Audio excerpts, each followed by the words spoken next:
മലക്കുൽ മൗത്തിന്റെ വരവ് കണ്ടപ്പോൾ കിടുങ്ങി വേഗം.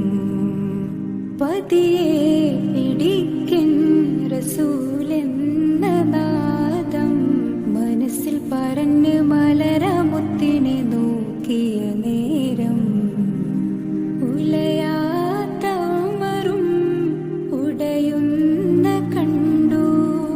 ഉടലായ മകളും മുരുകുന്ന കണ്ടു.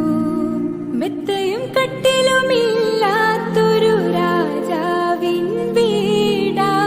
മൊത്തത്തിൽ പൊട്ടിയ തോൽപാത്രമിൽ കഴിഞ്ഞൊരു കൂടാ. വിതുമ്പുന്ന നബിയോരെ തുളുമ്പുന്ന മിഴിനീരെ ഒപ്പിയെടുത്തൊരു ചുവരാടാ സ്വർഗക്കൂട്. ഒപ്പിയെടുത്തൊരു ചുവരാ